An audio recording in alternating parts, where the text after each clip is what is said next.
Thanks, Jason. Welcome everybody to the Web Dev Special Interest Group.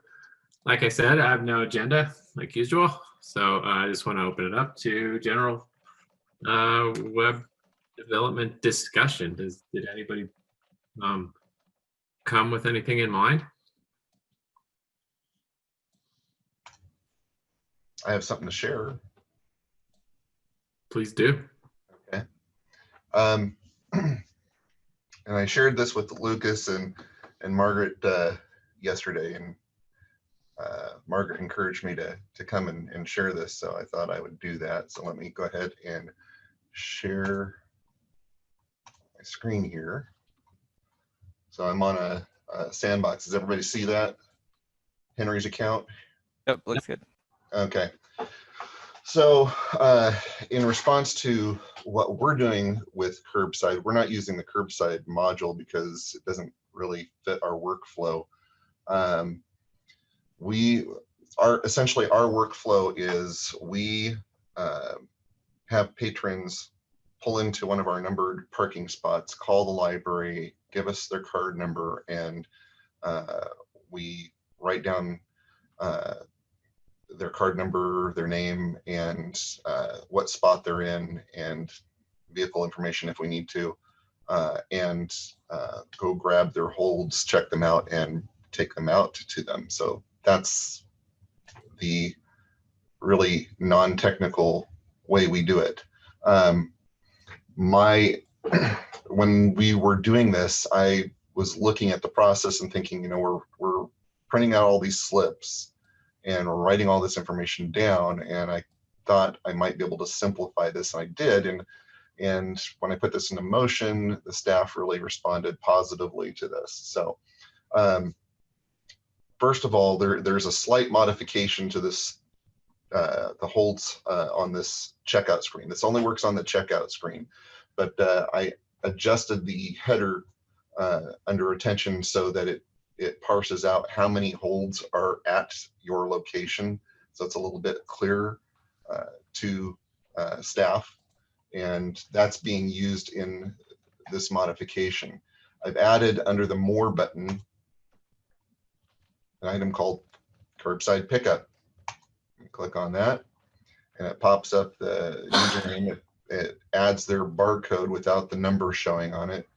They can put in their vehicle number or their parking spot, and then like if they want to tell us what color their vehicle is or what make it is, whatever, we could put it in there. And then it'll print a slip, and it'll add that hold information at the bottom of that slip. And so they'll print that up, take that with them, and grab everything and take it out. And when they're done, they'll just shred the slip. And that was done with this. This was a modification that was done with jQuery. So it's about 78 lines of code, but it adds the modal. It modifies the hold area a little bit, so that it gives more pertinent information, and grabs patron information, and it's grabbing patron information through a get JSON. So it's grabbing it from a report that's basically feeding it the patron's first name, last name, and card number, and then you can manipulate that however you want on the slip. So you can have however much of the patron name you want revealed on that slip. And I have thrown that jQuery on the wiki. So I just added that to the wiki. So if anybody wants to monkey around with that, they can do that. But the report, this is the report. There's not much to it. Just looking at the borrower record and grabbing the first name, surname, and card number based off of a borrower number that I find off of that checkout screen. Anyways, that's it. Where you've edited it with jQuery, 3 holds waiting 2 at this location. that's not dependent on a report. You're able to just grab most of that information right off the screen. Yeah, it's just manipulating what's already there, figuring out, which of those rows matches the logged in library, and sorts that out. Very cool. I think it's, let's see here. And it's just this little section right up here.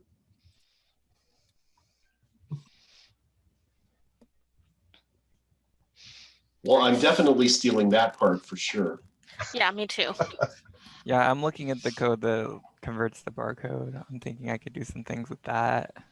Oh, You're just yeah. using a Google font for that, it looks like.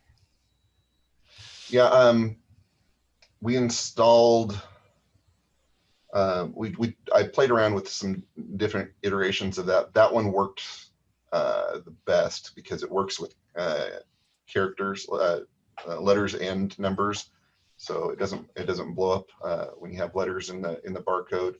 I tried different iterations. I don't like putting a barcode with the patron's last name because it reveals a little too much information if it were just lying around and somebody got their hands on it. But I tried different iterations, like barcoding the patron name and just having it search the patron name instead. And depending on the length of the name, if it wraps around to the next line, then the barcode's useless. So just this made it the easiest for staff. What I found, I don't find, I haven't found the barcode in here yet. What I found makes a barcode work in barcode 3 of 9, if it has letters in it, is if you make sure that it's all uppercase. Because we have a library that uses we'll have a couple of libraries that use upper and lowercase letters in their the barcodes on the cards are all uppercase, but sometimes when they scan them, sometimes they end up with data in Koha that has the barcode numbers in lowercase, but if you tell the output to put it all in uppercase, then barcode 3 of 9 almost always works and it doesn't explode. My I actually tried 3 of 9, but the problem I was running into was it would always display the number underneath it. Oh, okay. Yeah, I think there's a way of This one doesn't. Yeah. And also, I couldn't find a reference to 3 of 9 online. So, if you used 3 of 9, you had to have the font installed locally. And oh, okay, that makes sense. This just grabs it online, so you don't have to rely on that. I think there's a way that you can get it straight out of Koha. Is there? Yeah, I would have to think of where to look to find those instructions, though. That'd be cool. I know there's a way to do it in SQL, and if there's a way to do it in SQL, then there's a way to do it in jQuery too. I was telling Lucas yesterday, it would, whenever I print patron information on something, I worry about, security of the patron account when you have information like that printed up or, produced anywhere. And, for staff purposes, it would be so cool if there was some way that you could print a barcode that had an encryption that only the staff clients could read and couldn't use on a self-check or on the, the OPAC or anything, which would be really nice. If there was something included in it, or if it was just encrypted in some way that, the staff module could decipher and nothing else. Right. That would be cool.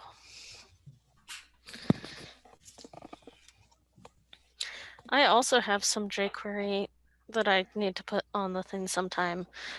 Well, it's with the curbside plugin module, and I'm not sure if stuff with jQuery that affects plugins should go on the jQuery library. I don't know if I've seen any there, but let me share my screen and I'll show it off there. So I did some jQuery that if you select Moscow, and just watch, it's not going to work now because sometimes it doesn't do it, and I haven't figured out yet when it is. I think it's when I wait too long when I load up the page. Or else now it's just not working because oh, there we go. So it comes up with this alert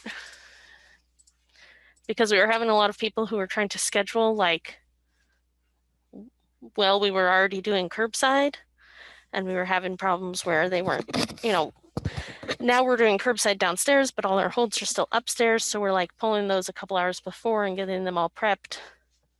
And then people come down and ring the doorbell down here. And so I just put this an alert in. So they have to at least hit OK. But hopefully read it before they hit OK. And that's helped some. And then it also adds a note that's like, if you're picking up holds for a family member or we're doing mobile print also through curbside, put that in the notes. I can probably make it show up under the notes field instead of under the button, but I've had so many meetings this week and we wanted to get this done. So we were like, for now it's this on my to-do list to make it look nicer later. And I know we're going to do a similar thing. One of the other branches that's in Washington is going back to, this week went back to curbside only, and they hadn't set up the plugin yet, but I think I'm going to meet with her later today to help her some with that. And I think we're also going to put some notes in for them, for their branch. And that, let's see,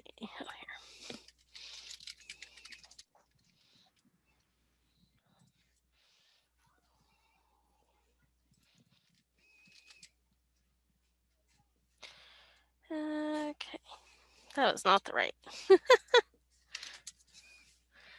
Not the right search there. Okay, so this one, can move zoom for a sec.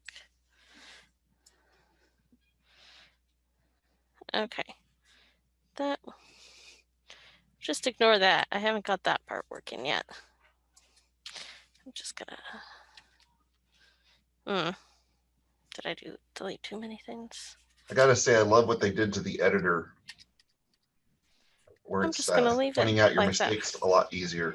Yes, agreed. Yes, this one I was trying to make it so that the branch that closed, they want to do split time, so curbside in the morning and the afternoon. But the values include the whole date and time. So I was trying to like hide the options in between when they wanted to do it. But again, ran out of time. So right now it's just sitting in there not doing anything. That part doesn't work. But it's just if the select name pickup branch selected Moscow, then do this alert. And it's all within a timeout function because basically the way the plugin works, kind of a lot of it's done with jQuery. So you have to let that load before you do this jQuery. Which was something Lucas and I talked about that in a web dev meeting 3 months ago. Before we actually started working on it. So that's how I have that set up. And then this is, this is the form is called OPAC user schedule pickup. So right now I just appended that list item there. Although I could probably make it not a list item and it would look a little nicer if I made it just a paragraph item. Because then it won't have the dot at the beginning. But that's that. And then we could do, different ones for different branches if they wanted to. So that's that.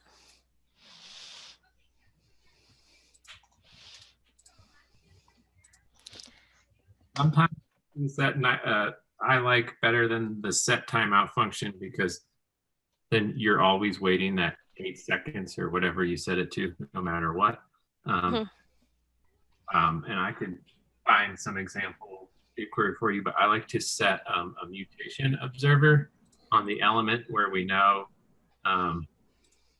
that the jQuery is going to pop up in. So the mutation observer can just be set to watch and wait for new elements to be added to it.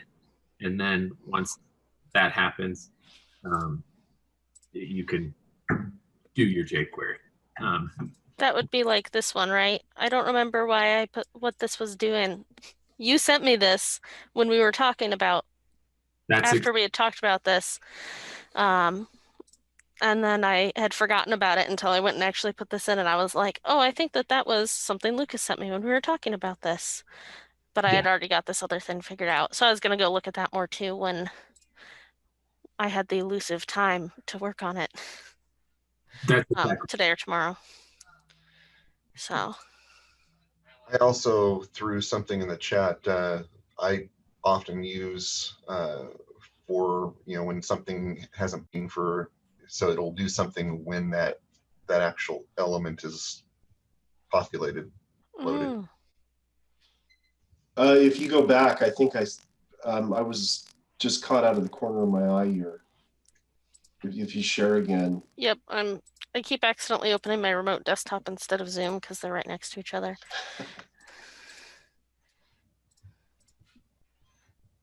Says that option value equals 1450 with the wildcards around it. I think your problem there is that it should be option value instead of equals. I think you want, is it a tilde before the equals? Is that contains? Yeah. Yes. And then get rid of the wildcards. I think that'll do what you want it to do. I'm gonna let's see, change it to Moss for just a minute to try, since we unset up we had the ACL one set up briefly to do some testing, and then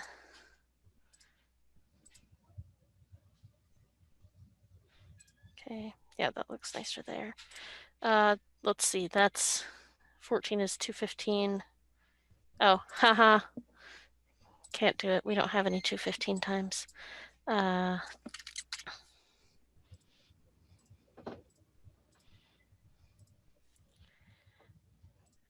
try that again.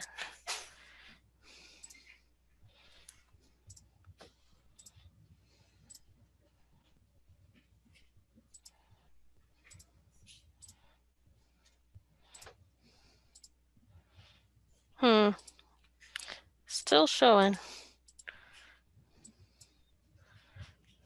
Instead of the tilde in the selector, maybe try the asterisk.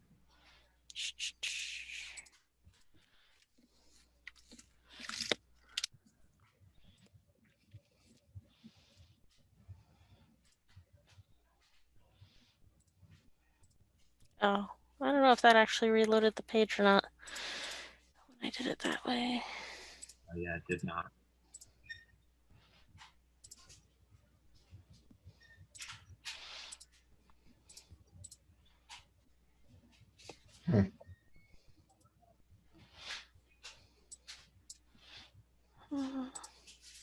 I don't know. I just know that the equals was wrong for sure. Yeah, I was, let's see.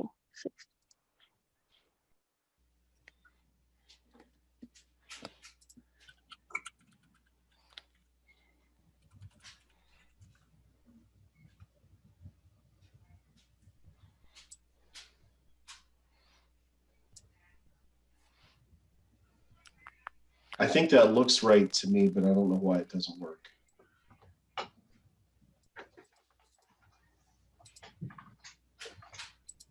Option value contains.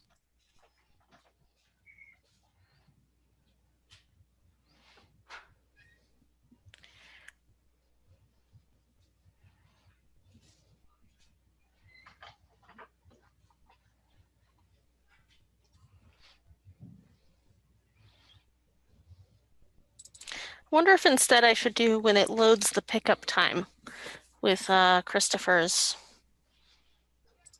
thing.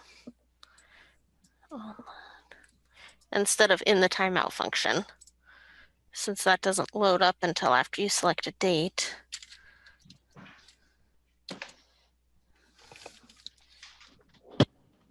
Does that, Christopher, does that on? Let's see. So I would do like a selector, right? Like, Yeah. All right. and I need to do it better than that. Is that a div? It's a select name. Select name, is that a dot or a hashtag? Sorry, say that again. On a name, let's see. ID is pickup time, so that's a ID is a hashtag. hashtag. Then we would do dot on load.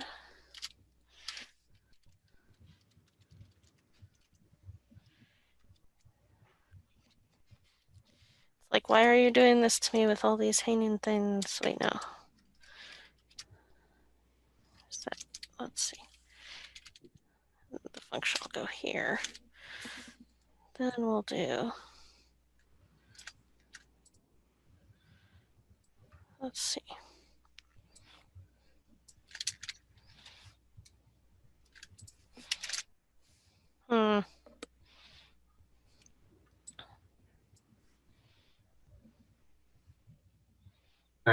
You didn't close your if. Oh, yeah. So, is that right? Still doesn't like something. There. Do I have one too many parentheses now? And an unnecessarily semicolon. There we go. Now nothing will work. Now nothing will work, yeah. Now all my curbside, now all my okay.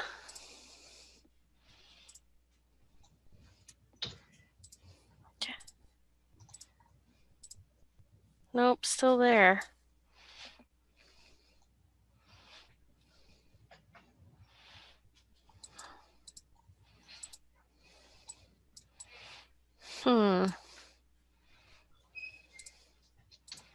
What if you try something like that?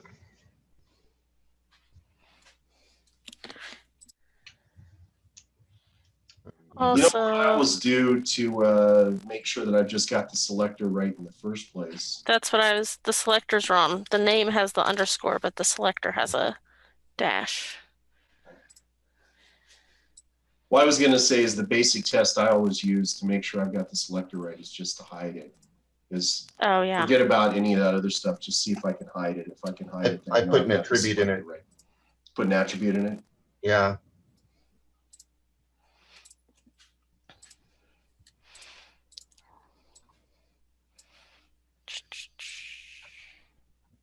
Oh, wait, word. It's because it just says option value equals. It's not actually, well, that should.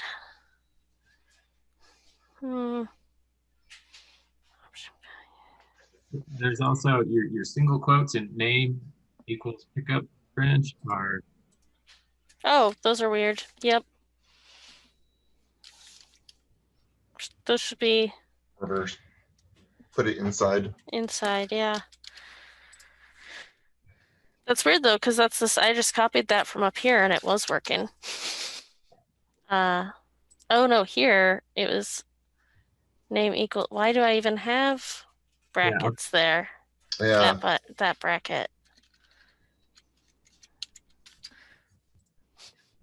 That might be the problem all along. Those things get me all the time. Oh. The hashtag, I forget to put the hashtag in front of the ID.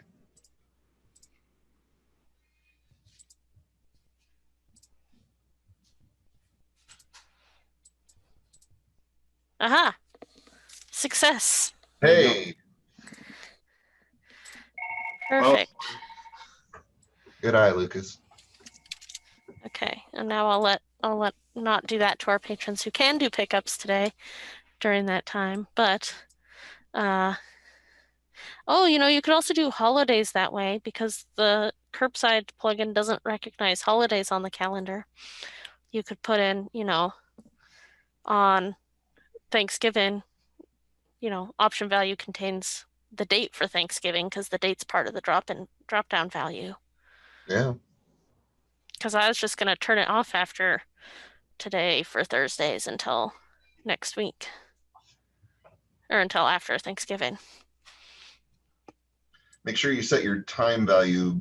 Did you turn your time value back the way you needed it? I put it to ACL, different Right. branch that's not doing it right now. You changed the time though. It was 2:15 originally, wasn't it? That was just the time I was messing around with. They don't have it Oh, set up okay. yet or anything. Okay. So we can mess around with that when I meet with Alicia about it. So cool.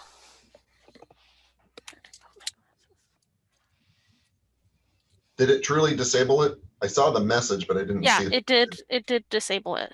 Cool. Here, I can turn it back on and demo it better.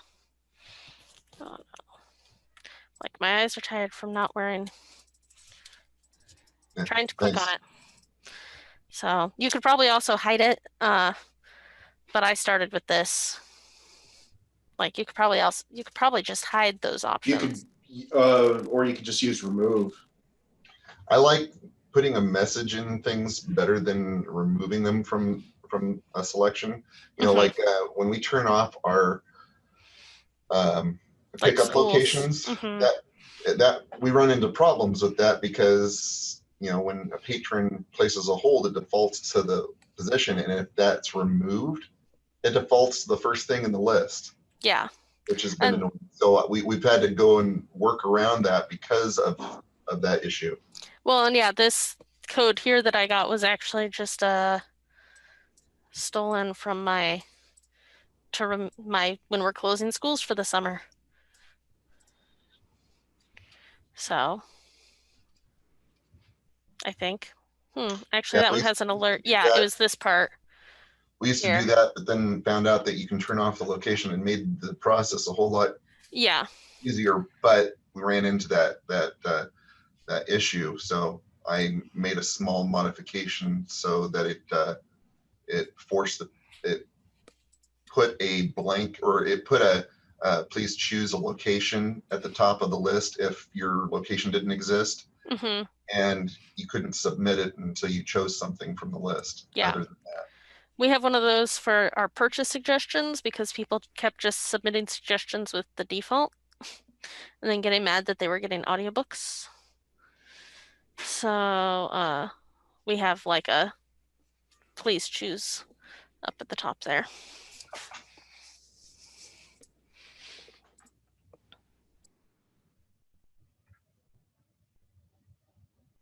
Well, very cool.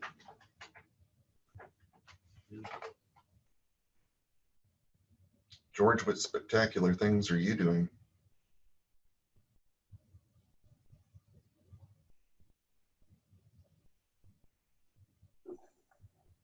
I'm sorry, I don't read lips. You need to unmute. Well, what I'm saying is that I got nothing. I can't think of anything that, mostly I came to this meeting because I heard you talking yesterday and I knew you were going to demo your little curbside solution. I don't know that there's anything special I'm doing. I'm using, well, I guess I am.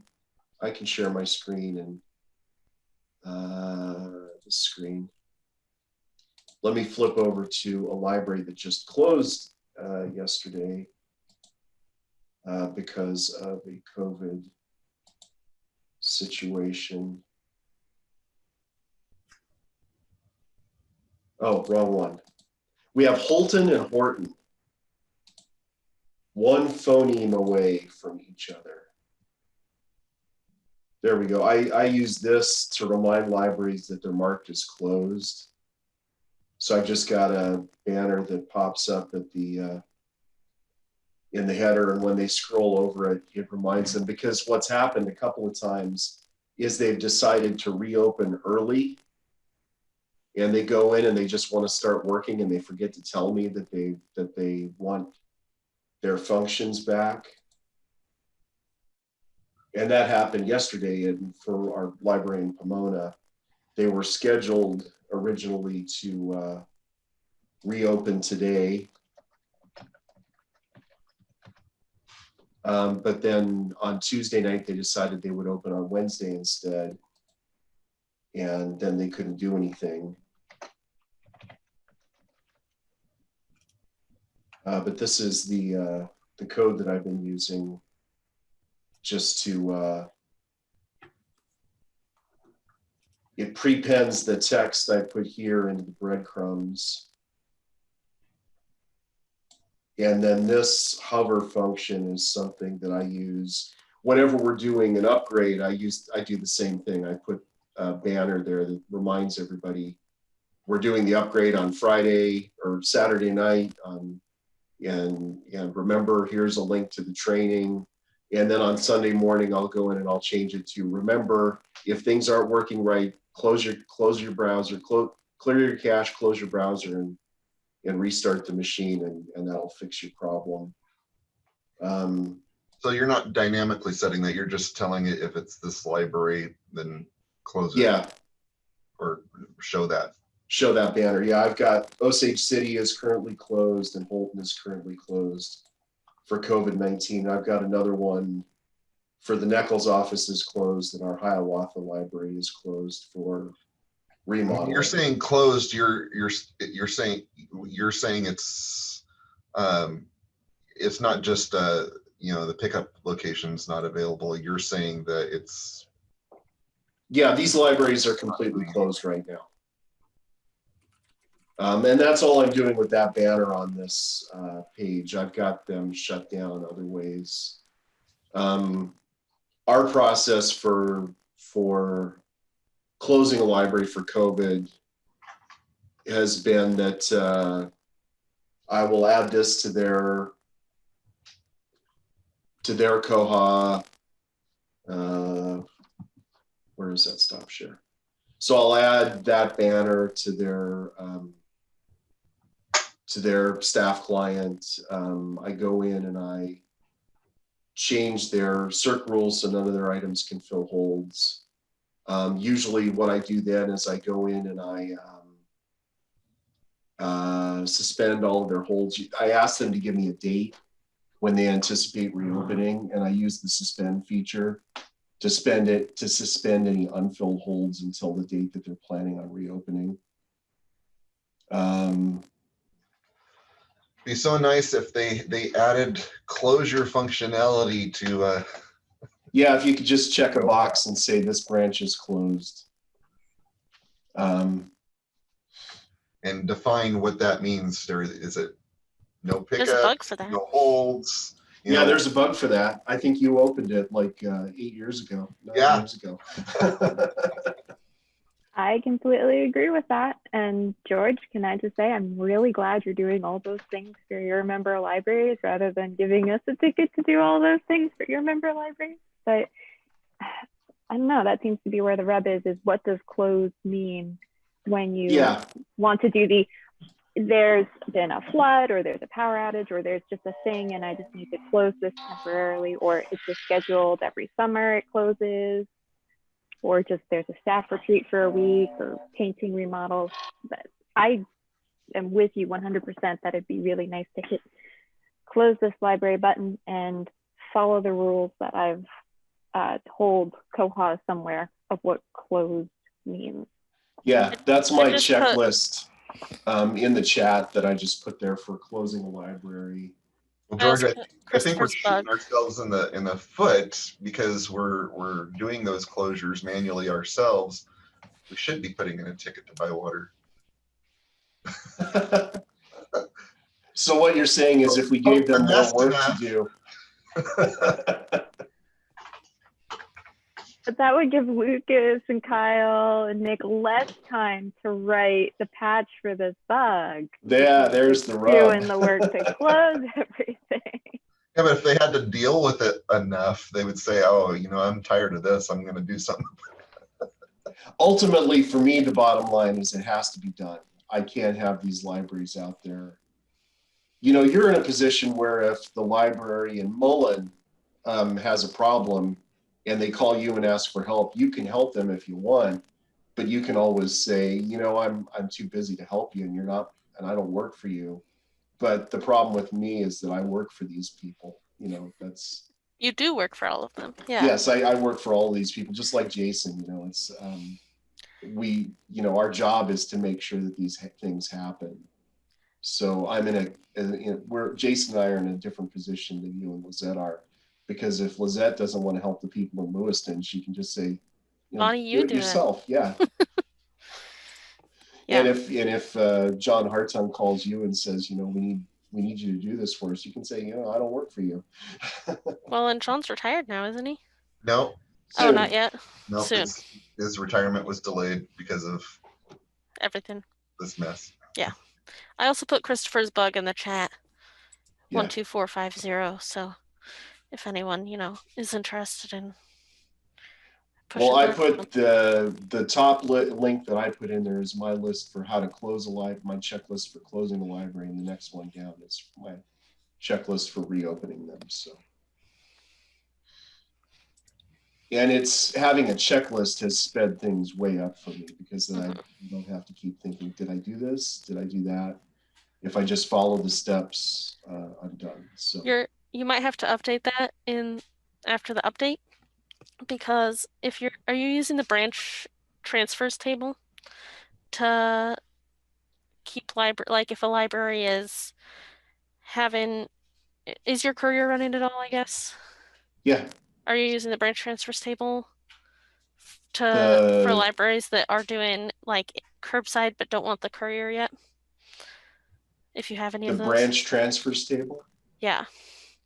Which table do you mean? The transportation cost matrix? No, the other one. And No, I'm we're not not sure if using this that. affects the transportation cost matrix also. You're talking about the I know it's in here somewhere. What's it actually called? The library transfers limit table? Yeah. No, we're not using that. So we've been using that since we've had some libraries that were reopened, and we still have some that aren't, and we have some that are doing transfers, like the Lewiston School District is only doing transfers with other Lewiston School District libraries.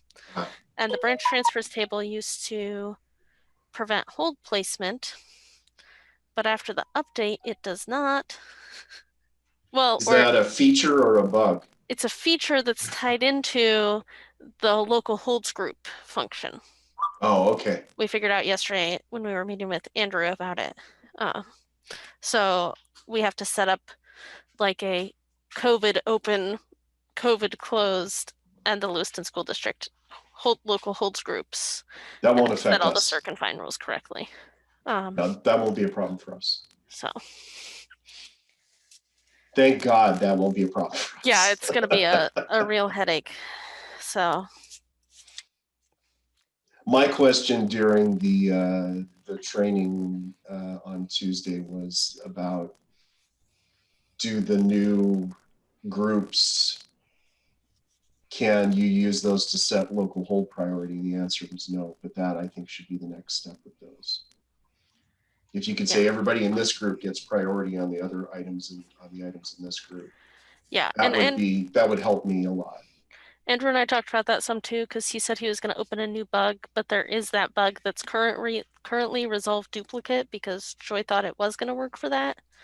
Right. And so he was going to test it probably after the upgrade webinar this week. It sounded like he wouldn't have time before the one today, but he was going to test it. I was planning on testing it once we had our test server, but we don't have that yet. So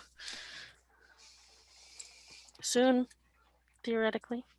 I threw in another bug in there. You know, with all my work on jQuery, you know, if I'm smart and I test things in a sandbox, then I don't have to worry about this. But it would be nice if there was a jQuery box that only worked for a particular person logged in.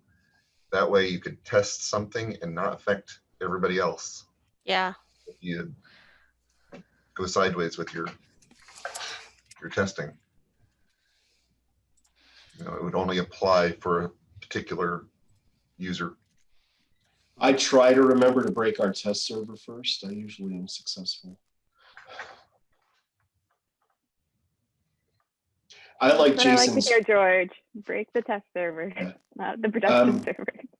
I like Jason's what he calls the pineapple protocol. That's actually a great way to, if you see the pineapples, you know that you haven't broken Is it the pineapples mean you have not broken jQuery, or is it? I don't It remember means how that it you works. have broken, yes. And I Oh, did get in okay. trouble for demonizing pineapples, just so you know. What are the pineapples? It's just a background. So if I put in jQuery that breaks everything, then the background swaps back.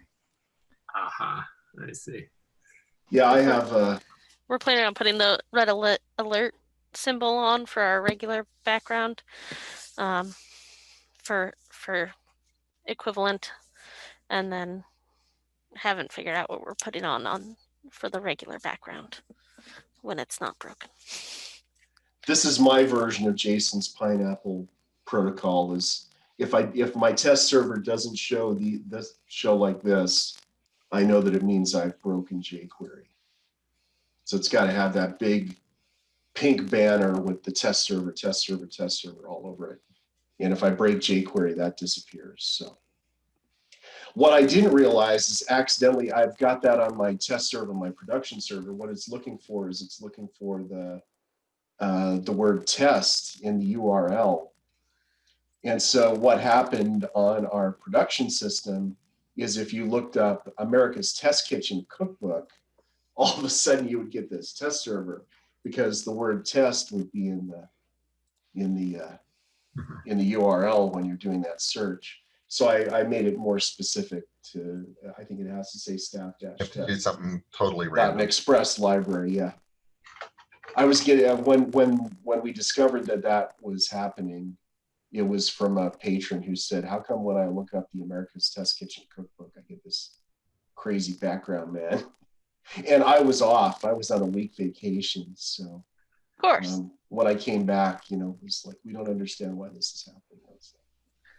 I feel like that's a kernel of an excellent April Fool's thing to do. But it's like you have to have like Mission Impossible or James Bond or something come up when they're searching for that. And then you get like an MI5 or a banner of something. It's like, I rickrolled the amazing. WeIP library. Mode has With come up Koha. for a login for the IRS or something. And I don't have the pineapple protocol enabled on my staff client. It's just on my test server. So it's Yeah, and you Skulls have when it's your own- working and pineapple when it's not. You have your test server running on your own machine, right? Yeah, I have So our a, test server is Bywater manages our test server for us. yeah, we So thought they about don't it, need a but test server. yeah. The thing I like about the test server is like when we're coming up on trainings for the new version, having the test server means that our test server is already on the new version. And so this way I can tell the staff at our libraries to go to that place to do the training. Do you have to So pay I for will- a test server? Yeah, but I don't think it's terribly much. It's within our budget. I don't know if that's true for everybody else, but it's within our budget here. But that is the big advantage. I can do the trainings, which are of course all virtual now. And so I can do a training and usually the director and maybe one other person will come to a training. And then I can walk through all of it and then they can go back and they can do training for their own individual libraries on the test server. And it's upgraded usually at least a month before the production server is upgraded. So that way staff have a chance to go in and see the changes and know what's coming in the new versions. Yeah, I keep mine up to date, but it's just on the local network. So I can train in-house on it, but I can't like have people do it at their own places. But rarely in the past have they ever had the desire to do so. So it hasn't been a big deal for us. Yeah, I have enough libraries that are bigger, that have bigger staffs. Like our Leavenworth library has probably about, 25, 30 employees. So being able for them to go to the test server and walk through the training is a big benefit for them. So I have a quick question for you guys. Mhm. Just out of curiosity, who has the longest jQuery right now? I'm in a meeting. I'm gonna guess that I do. Yeah, we cut a bunch of stuff out last year. Right now in Internet User JS, I have 2,000 lines. Oh yeah, I'm sure that beats me. I'm at at 1349. 1,656. What was yours, I'm at Jason? 1656. 700. I know there's a bunch of this that I can cut out after the next upgrade because some of it controls like collapsing the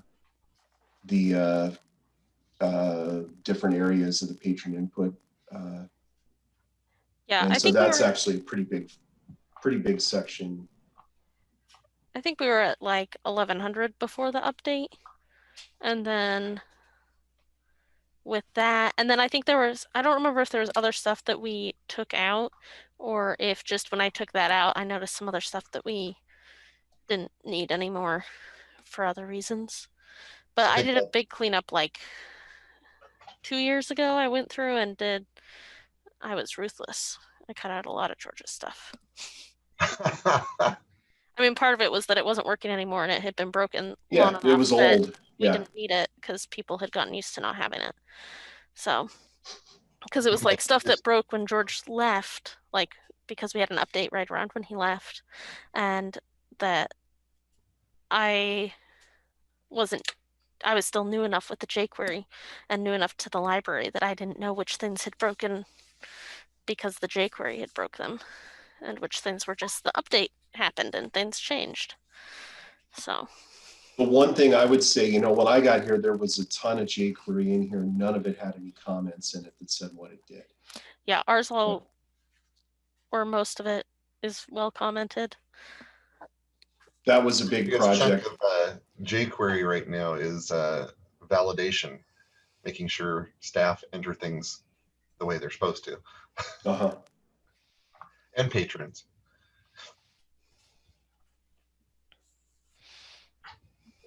Usually before an upgrade, I go through, that's another nice thing about having the test server is probably next week I will take all of the jQuery out of the test server and I will move it piece by piece from the production server into the test server to see what still works, what's broken, and what can be removed and what needs to be updated. So Technically, I could probably do that with the sandbox. yeah, you probably could. I've done it But- with Sandbox before, and one thing I find is that sometimes it's broken in master or fixed in master on the Sandbox, but not in whatever version you're getting. Hmm. Where the div changed in master, but didn't change until past, 2005. Well, the jQuery that I showed you guys earlier for the curbside, I ran it on the test box to test it, and had to fix one little piece because apparently in the version that's on the sandbox, they took an ID out. So I had to grab the borrower number a different way. I was grabbing it from a hidden field that had an ID, and in the newer version, that ID does not exist. It was really weird. What? I wonder which field that was. Yeah, it was the ID in that's in our current version, which is 1911, on the checkout screen is hidden borrow number. That's the ID for it, and that doesn't exist in newer versions. Weird. Yeah. I wonder why. So I just grabbed there was a few other places where the borrower number was a value, I Mhm. I didn't have the luxury of grabbing it by an ID number, so I had to, you know, whittle it down a little bit, but managed to grab it another way that worked. But it's just so funny when, you know, IDs disappear. It's like, what was the purpose of that?